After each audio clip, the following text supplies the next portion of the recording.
this might be controversial, maybe not. Mm-hmm. As a product of R&B, the argument that R&B is dead. Oh gosh. Is so frequent. And tired. It's either R&B is dead or a musician is like, I'm here to revive R&B. I'm the king. I'm the queen of R&B. No. So for you, as somebody who is like a product of R&B, like it's not just something you listen to, you are of it. Is R&B dead? Absolutely not. That conversation is so tired. Like, I'm exhausted hearing about it. There's so much great R&B. There is. There's so much out there. I think just the way that it's consumed is different. And so you might have to do a little more digging to tap into it. Hello, everybody, and welcome back to yet another episode of According to Blake. I am so excited for today's episode, and I know you will be too. Anybody that I've told about today's guest, my mama was talking about she was going to drive up just to watch. My nail girl was freaking out. I'm so excited. Today, I am joined by singer, songwriter, producer, and the curator of so many beautiful chill wine nights in my home, Alex Isley. Hi. I'm so happy you're here. Me too. Thanks. And I mean that. I feel like your music, I was thinking in the car, I was like, how would you describe her music? I feel like on a day where I like deep clean my house and it's the nighttime has come and it's a single light on in the corner with a glass of wine and your music playing. Love that. You create music that evokes so much emotion and feeling of like euphoria, if you will. And so, of course, I want to talk about the music, but I also want to talk about you. Okay. And I think you know what question's coming first because it probably is always what is led with. You do come from icons. Yes. You are the daughter of Ernie Isley, of the Isley brothers, to anybody who is unfamiliar, which would be crazy. But your grandmother was also an opera singer. Mm-hmm. So can you talk about what it was like growing up around people who knew music so in depth? Yeah. So R&B on my dad's side, but then on my mom's side, the technical aspects of singing, there's so much that goes into classical. And so I learned a lot about the technical side of singing from her. That was really my only vocal coach. She started training me when I was 12, all the way up until I graduated from college. And then I fell in love with jazz in high school, and my maternal grandfather was like a huge jazz aficionado. So it's everywhere. It's everywhere, yeah. Yeah. So you really didn't have a choice. And I guess growing up, did it register to you what a big deal the Isley brothers was? I think probably around third or fourth grade when there was kind of like not a resurgence, but generationally, I think they became known to the younger crowd, like through sampling and with the Mr. Biggs era. And so the kids in my class knew who the Isley brothers were. So I think that's when I started to get more of a realization of who they are. And for you, you're surrounded by it. Mm-hmm. But at what point did you say, okay, I might have something here? Or did you decide that you wanted to pursue music? I just knew that I always wanted to sing. I loved it. I performed for the first time in front of an audience. I was like 5. And I just knew that I loved the feeling and I just wanted to do it as much as I could. So I was in the talent show every year in elementary school. And then all the way up until high school, I went to an arts high school. Okay. So it was like a talent show every day, essentially. But I just always loved to perform. What did your dad think about that? Was he like pushing you in that direction, or was he kind of hands off, like do what you want? Yeah, he wasn't pushing me at all. I think I learned a lot from him and my Uncle Ronald indirectly, just watching them on stage and watching them in the studio. But yeah, always supportive, and especially now, like he tells me how much he's excited for my music and proud of me, and same with my uncle. So that means a lot. And then you transcend the talent shows and you end up in our homes. Yeah. What did that process look like of you've always been Alex Isley, but becoming Alex Isley? I think just with life and me experiencing love and heartbreak and adolescence, like we all do, and just me figuring out a way how to express my feelings, I just started writing. Yeah.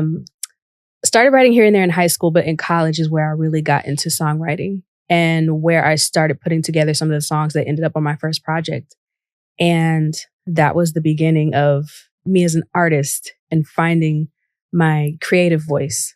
And finding your creative voice, who were you inspired by? So, I mean, of course, R&B again is the foundation, but I fell in love with jazz in high school and standards and ballads. And I feel like they capture, especially the sadness and the heartbreak and the feeling of that. It's captured so well in jazz to me. Instrumentals, but vocalists too. And so I fell in love with Ella Fitzgerald and Sarah Vaughan, Nancy Wilson, and just how they portray, how they evoke those emotions through song. And so a lot of those songstresses inspired me when I was, writing and finding my creative voice. Do you see a void now in almost the emphasis on the craft of singing and music? I don't see a void necessarily. I just think everybody has their different approach and technique. But I think that's dope. I think, there's room for literally everyone. And I think the trick is just to remain yourself and just stay in your authenticity and embrace that. And we're going to go back to your inspirations, but you said in another interview that you were obsessed with NSYNC. And I have to bring this up. I was. I have to bring this up. Who wasn't? NSYNC was my first ever concert. Okay. The No Strings Attached concert. Oh, yeah. That was such a good era. I was obsessed. Yeah. With Me NSYNC. too. Me too. Like, it is nuts. Even now, I just went back and listened to the album. I was like, this was a masterpiece. Yeah. That album, the way it went, I think went platinum or something like the first day out. And this is before social media. I think all we had was TRL and like the magazines and newspapers. That was it. But that was such an incredible era. And I was like, being in middle school around that time. And it was just like, everybody was talking about it. Yeah. And I think you get the Aaliyah comparisons a lot. I think also with the cover, then, when you, of course, did the cover, then of course came more comparisons. Has there been an influence of her in your music or in your singings, in your vocal style? Absolutely.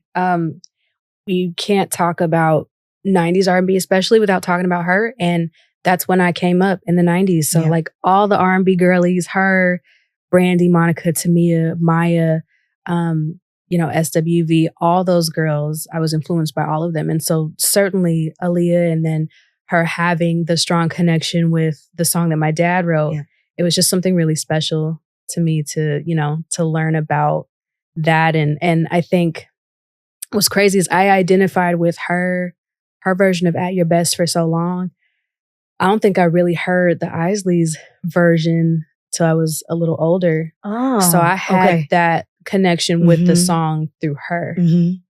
And as you, like going back to you were discovering your creative voice, how did you decide how you wanted your music to sound? I wasn't really in the process. I'm just thinking back now. I wasn't like really effectively trying to make a decision like, okay, it was just about what I felt and what I liked and what I felt sounded good. And I just kept going in that direction. Like as long as I felt good and felt connected to what I was doing, that was the most important thing. But so when I started writing in college, I was also really influenced by, I just went into a Jjay Dilla rabbit hole in college. And I became obsessed with like anything Jjay Dilla, Ryan Leslie. Ryan Leslie was kind of like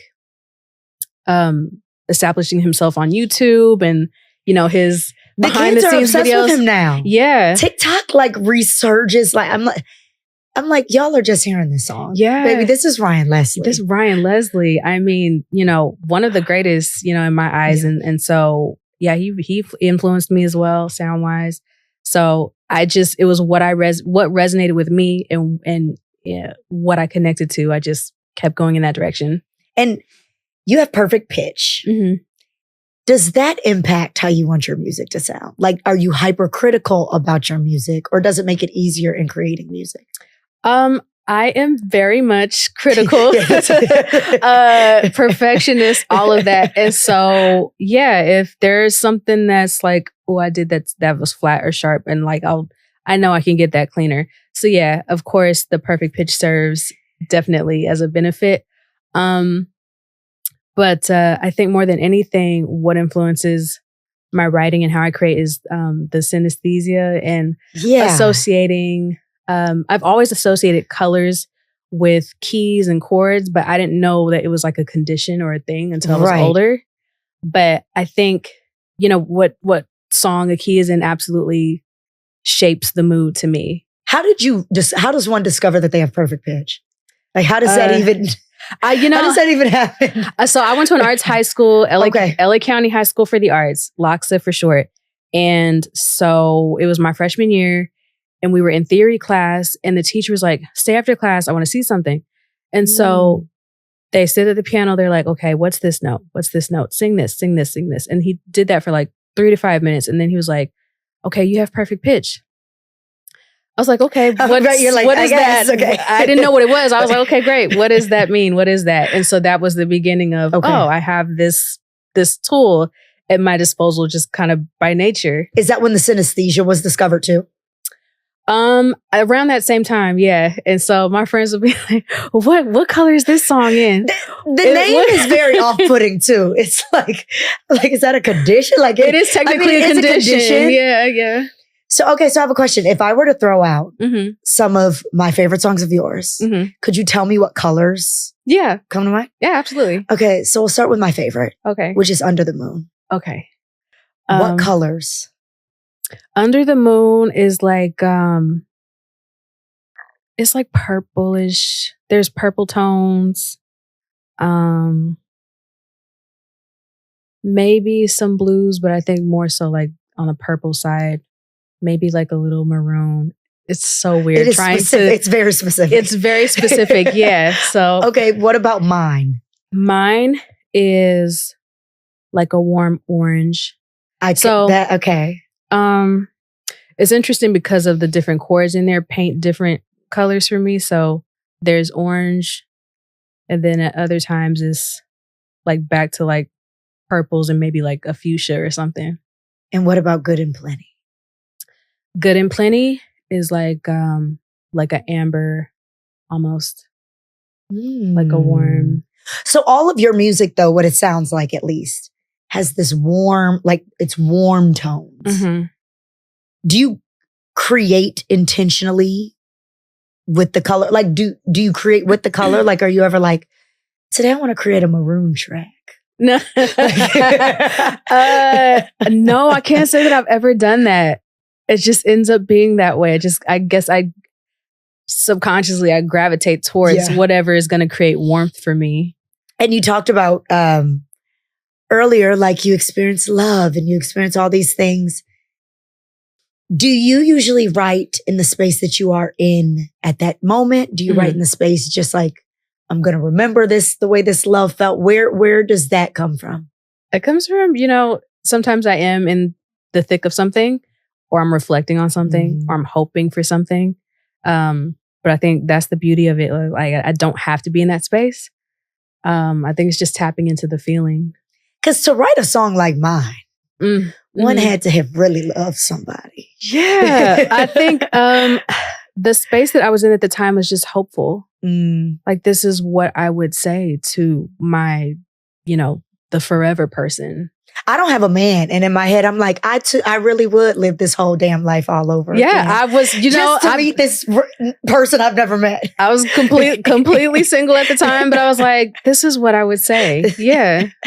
Well, it all strings together beautifully. And I know that a lot of those songs were with the producer, Jack Dine. What is it like as a creative kind of finding collaboration with another creative in a way that can still cultivate and foster your creative process? I think it takes the synergy, of course, is important, but I think there's also trust and respect there and communication and honesty. If I want to change something, if I don't like something, if I want to do something over. So I think it takes all those components for sure. And do you often collaborate, or now are you wanting to do things yourself? Like, do you go through ebbs and like, does it ebb and flow? Honestly, I feel like I've been more so in the collab space for a long time. I was initially doing stuff by myself, but in my mind, it was like I was doing stuff by myself because I had to for a while. So now that I'm in the position to collaborate with people that I love and respect, it's really a great experience. You got to do something with Robert Glasper. Not just something. It was something very big with Robert Glasper. Yeah. What was it like working with an icon such as him? Working with Robert is just always a great experience. And we've done a few joints at this point. And I also did, he was doing the original score for the Run the World series on Stars. And so he tapped me to do the vocals for the opening credits. And it was just so cool. But creating with him is just amazing. He's become like a brother figure to me. And so for the longest time, I had just wanted to work with him. So to create and build this dynamic it's really special. And you're in the collab space, but you have a new song called Hands. What color is Hands? Oh, Hands is another one that's like a amber gold, warm yellow type of tone. Yeah. And where did the inspiration for Hands kind of pull from? So Hands came from just being in the room with the bass player at the time, produced by Camper. And so the bass player on there, Rob, was just playing notes, and he played something that like struck an idea and struck a mood. And so that was the beginning of it. And then it just evoked, like, I was like, something romantic, something that puts you in a sensual mood to be with somebody. The video is sexy. The leading man is sexy. It is it's a lot of sexiness going on. Do you usually do music videos that involve, on-screen loves? No. This was actually my first like proper visual and working with somebody, and shout out to Patrick Cage. And so that was very, very new for me. But yeah, it was a lot of fun. Is it something you want to keep doing? Yeah. I like it. Yeah. I love the video. I think you should keep getting 5 men and putting them on our screen. Please. Like, just let's keep it up. And going back to the things that you love and inspiration, you are a mom, which that I'm sure is 1,000,001 forms of inspiration in itself, but it's also a challenge. Like any mom that I have on my show, I'm not a mom yet, but I want to be. And I'm always so interested in how you built your career, how you prioritize self in your career while still maintaining being a mother. A lot of that comes from just being around my mom and having the dynamic that I have with her and her support. And honestly, and I was just telling somebody, like, I remember when I was getting ready to have my daughter, I was like, well, is my career over? Yeah. Like, do I just stop singing? And she's like, no, like you have to adjust. Begun. You have to adjust. And it really had just begun. And so I think the irony for me in motherhood, because I thought it was just so sacrificial and just exhausting. And there are points like that, absolutely. But I think the irony in motherhood is you have to really take care of yourself.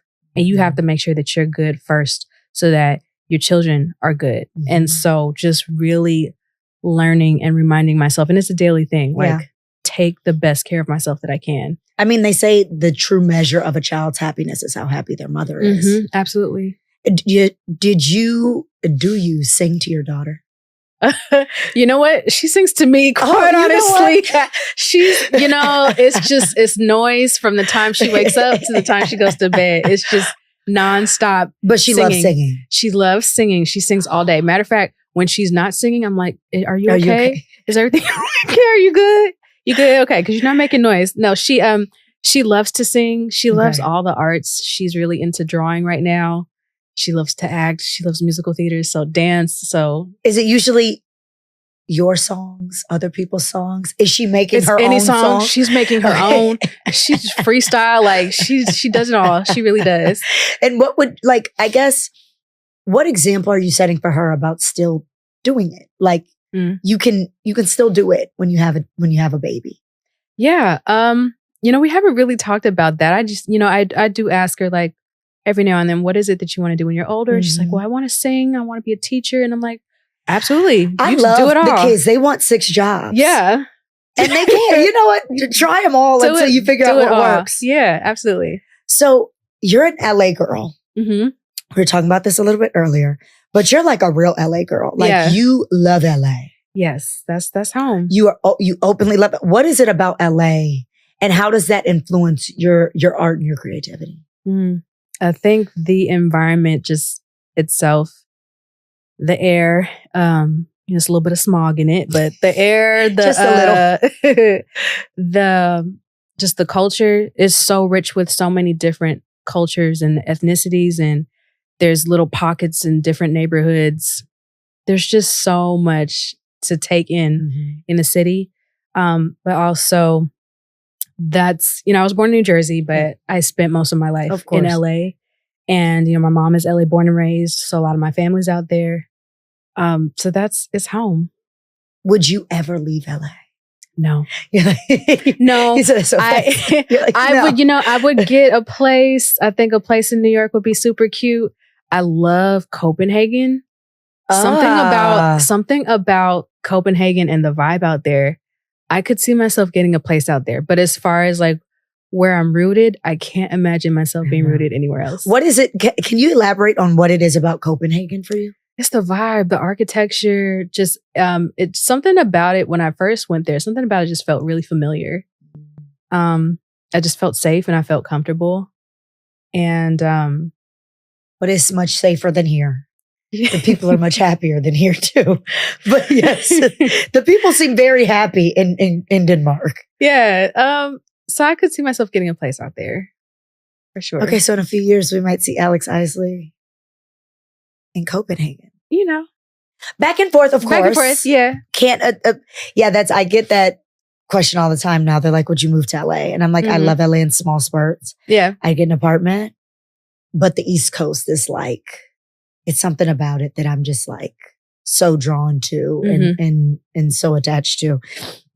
So what is for you the ultimate goal for the Alex Isley, not just overall brand, but the music? I think the ultimate goal is love. And I think there's, love in so many different forms. Romantic, of course, but unconditional, whether it's for family. And I think a lot of it that I'm writing about more recently is self-love and the importance of that. So just the goal for me is just to stay rooted in love. I'm happy you mentioned self-love because I think in industries like ours, when we choose to put a lot of our life out there, which means that we open ourselves up to the opinions of others. Have you navigated that? On top of that, I feel like it's compounded with the fact of your dad and who you come from. How have you managed that? Or how do you find self-love when you get a lot of opinions about you and what you do and who you are? I think for me, just knowing I'm fearfully and wonderfully made, and simple as that. And just prayer and affirmations, speaking. I'm very careful about the words that I speak in general, but especially about myself. I'm very careful about, you have to be very intentional about how you speak about yourself. Yep. So that's the foundation of it for me. You also seem very protective of it. Like even in, of course, I know your music, all the things, but I'm a journalist first. I was like, when she sits on this couch, I need to do all my research. And there's a lot of music. And it's like Alex Isley's personal life is not out there for public consumption. Yeah. Is that intentional? And how have you been able to do that? Some people find it difficult to do. How have you been able to keep what you want in-house? I think, and I saw this somewhere, but just paraphrasing, like just put so much out there of like little things. Like I'll put what I'm cooking or, so what I'm watching. They know about your life. Yeah. So, but the stuff that's like really sacred to me, like my daughter and the relationships with my family and like the inner workings of that, it's not for everybody. Yeah. And it's not supposed to be. Yeah. So in my opinion. No. Have you ever felt pressures to do so? No.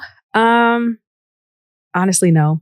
Like, I think now I'm just finding different and creative ways to share what I'm comfortable with sharing. Just finding new ways and other ways to share my personality without giving away too much my business. What are some of those ways? Like, are you TikToking? Are you like what are you doing to show people more of you within reason? Starting with, I think everything starts with like my stories, or like a few weeks ago I posted, because I'm a night owl, and I saw that. Yeah. Okay. How do you go to sleep at 3 a.m.? I don't know. And it's, my mom's like that. My grandmother was like that. We're just all night owls. What time do you wake up? If I don't have to wake up early, like 11. Oh, okay. So you get your full 8. I get my full 8. It's just a delayed full 8. Yeah, that's all. So what happens in those late hours? Is there more creativity? Like, I'm always like, if I had a choice, I would go to sleep at 8:45 every single day. I like go to sleep so early. Yeah. So I'm always curious for people who are night owls, like what happens, during those times? It's every night is different. You know what I mean? Like, I'll get into a show, or I'll like journal and write, or I'll create an idea. I'll clean the house. I'll start reorganizing something. It's no telling. And when you have a kid, there's never enough cleaning. You can never clean enough. Right. I'm always cleaning. I'm literally always cleaning. You said you get into shows. What shows are you loving? So right now I'm just kind of like rewatching Sex and the City, but that's a series that I could watch over and over and always find something new. Yes. Are you watching have you watched In Just Like That? I have. Okay. I have. So I'm waiting for the They're next. very different. Yeah. They're very different. Just coming to terms with it's not Sex and the City. No, it's not. Do not expect that, because it's not that at all. But so rewatching that, I do want to get into, I've heard a lot of things about Severance and Paradise. You must watch Paradise. And if you don't do anything else, you must take time between midnight and 3 a.m. to watch Paradise. Okay. It is like the best show that I've seen in years. It's heavy. Yeah. And it's very realistic. Okay. Which is kind of scary. Yeah. But it's because it's kind of a post-apocalyptic show. Okay. But it's really good. And everybody's been telling me to watch Severance. They're only on season 2, so I'm like, I need to watch Severance. Yeah, I've been hearing a lot about Severance. I've been hearing a lot about White Lotus. You don't watch White Lotus? I haven't really gotten into newer TV. Good white mess. Yeah. But it's like good white scripted mess. Love it. It's so good. It's very unhinged. Yeah. The last series that I was like really into while it was currently on was Succession. Oh, well, yes. One, yeah. Fantastic. Oh my gosh. Now, so good. Yes, that was fantastic. And then Industry. Did you watch Industry? If you like Succession, you'd probably like Industry too. Okay. I'll watch that one. Yeah, because I'm like, at midnight, are your friends up? Like, do you? Some of them, yeah. But I'm not necessarily like talking to anybody. Right. And I'm just up. My night's just getting started at midnight, honestly. And I think, so I have this might be controversial, maybe not. As a product of R&B, the argument that R&B is dead. Oh gosh. Is so frequent. And tired. It's either R&B is dead, or a musician is like, I'm here to revive R&B. I'm the king. I'm the queen of R&B. No. So for you, as somebody who is like a product of R&B, like it's not just something you listen to, you are of it. Is R&B dead? Absolutely not. That conversation is so tired. Like, I'm exhausted hearing about it. There's so much great R&B. There is. There's so much out there. I think just the way that it's consumed is different. And so you might have to do a little more digging to tap into it, but it's all there. Do you think that other genres have been given more space and leeway to evolve in a way that R&B doesn't? Because, I've been guilty of saying it, like people say it all the time. If it doesn't feel like 90s R&B, if it doesn't feel like 80s R&B, I don't want it. Do you think that other genres have had that opportunity to kind of evolve and change, whereas R&B people expect the same sounds, some of the same feelings? I think so, but I think again, like hip hop has become so much more mainstream than it was in the 90s and even in the early 2000s. it's because it's come so much more to the forefront. Yeah. And I think, so just again, just the way everything is consumed nowadays with social media and streaming is just very different. So I'm not sure what, the mechanics of all that, but I know, again, just there's so much great R&B out there. There is. So that's absolutely unfair because I feel like you're discounting all the artists that are making such great music that you just gotta dig a little bit. Look for it. Yeah. I will say Apple Music has fantastic playlists. Yes. You are always on the R&B the indie R&B playlist and the playlist that like some random person in Atlanta makes, but it's all like this R&B that you don't hear mainstream. And that's what you mentioned was mainstream. Is there ever, as an artist, you grow and evolve? It's like being a business owner, right? Like so many business owners, they're like, you're supposed to create the business. You're supposed to sell the business, right? You're supposed to get it to a mainstream place or scale it so that you can sell it. Mm-hmm. For you as a musician, with everything moving so fast, TikTok, like you said, streaming, how do you maintain the integrity of your music, but still create something that can appeal to a large audience or can have mass appeal? Or do you not give a damn about mass appeal? I think, I do care about how it's received, but so the sweet spot for me is the creative process and being in the moment of bringing something to life. The end result, that's what's for whoever listens. And so I do care about that. But also I think regardless of the age that we're in, regardless of how music is consumed, I think what's good and what's, what resonates with people, that's going to always stick. Yeah. So I'm not too worried about, as things evolve, evolution, that's constant. Of course. But I think what's good and what's of quality, that's what will always speak for itself. What do you think makes a quality song? I don't know. What It's are the hard to makings say. of a? I think it starts with soul. It starts with, I think the intention behind it and what goes into it. I think if it comes from the heart, if it comes from a genuine place, I think it has no choice but for that to be the output. And when you're creating, is there something that you hear, or is there a time when you're like, this is a good song for you? You know what I'm saying? Like, this is my type of song. When you're creating music, your music. You said when I'm creating, when you're creating, like what at what point are you like, this is complete? This is a good song. Like, what is a good song to you? What is a good Alex Isley song to you? So it's always something different.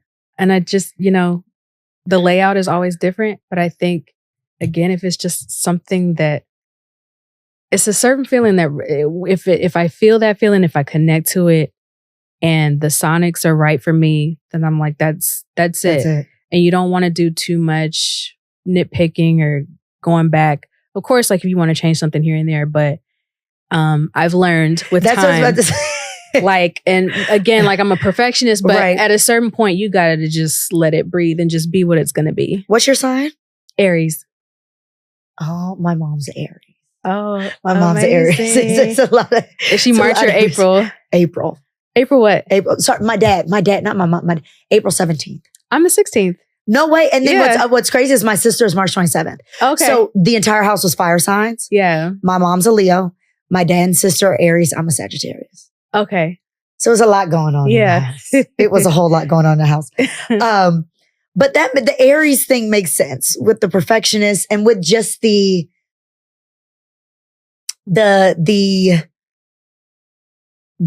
strong-willedness, I guess, in all of it, right? To the stick-to-itness, if you will, in all of it is really important. So as we kind of sort of conclude, I have to get your opinions on these things because who doesn't ask an R&B singer these things? Okay. So the show is called According to Blake.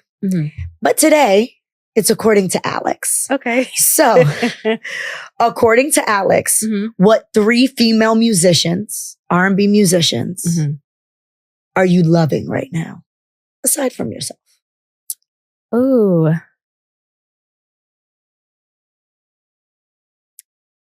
Victoria Monet. Of course. And, you know, she's been doing this for a long time and as a writer, and I think she's a really great writer.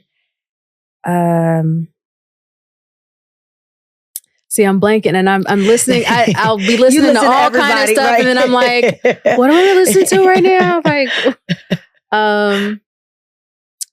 I really like what Sailor's doing. I really like what Sailor's doing, and I think fundamentally R&B for sure. But I think I think it's beautiful how she's leaning into her Vietnamese culture.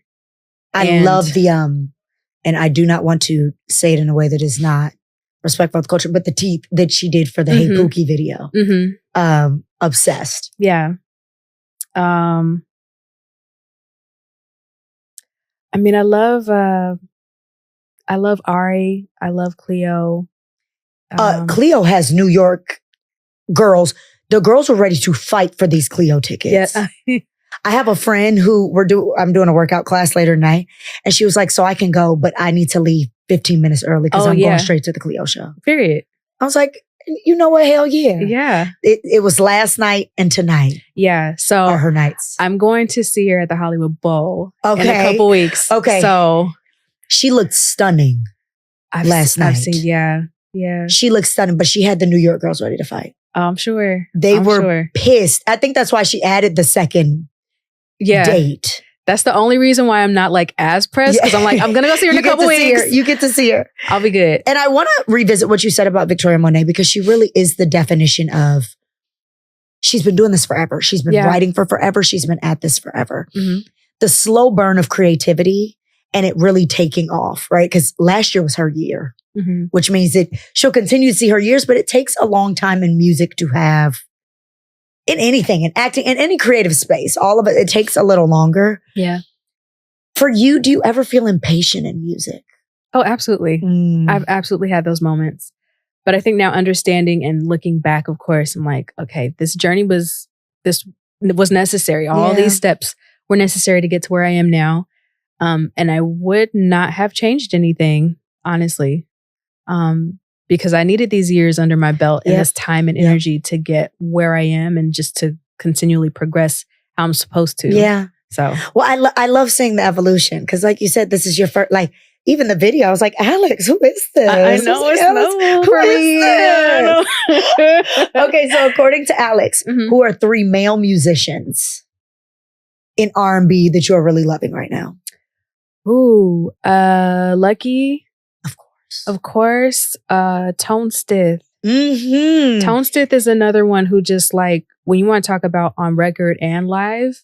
Like, okay, I've never seen him live. Yeah. You came across, like I said, when I'm an Apple Music girl, but when you shuffle and it knows you love R&B, Tone Stith started popping up. I was like, who is this? Fantastic. Okay. Dylan Sinclair. He's a newer name to me, but his most recent music is just really beautiful. Dylan Sinclair. Okay, I'm going to have to look. Dylan? Yeah. Okay, I'm going to have to look that up in the car. Yeah. Okay, according to Alex Isley, the next era of Alex Isley looks like... Not the giggle. The new era is... we outside. Yeah. We're outside. And you're going to start making hot girl R&B. I mean,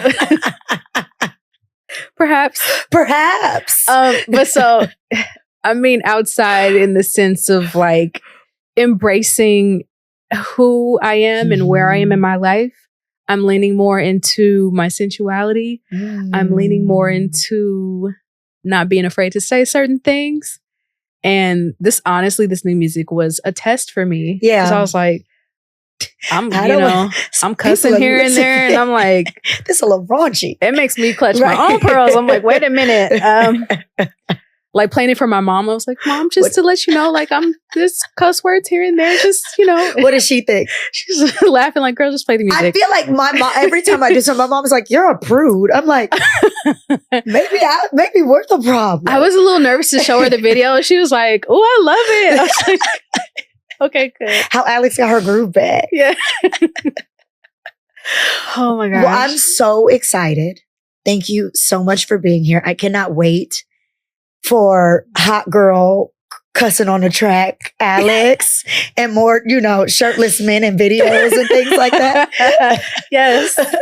But thank you so much. Thank you. Love your music. Thank you. Like I said, everybody that I love loves your music. So it is a testament to the way, like you said, your music truly is love. It's love. Thank you. Thank you so much for Thank having you. me.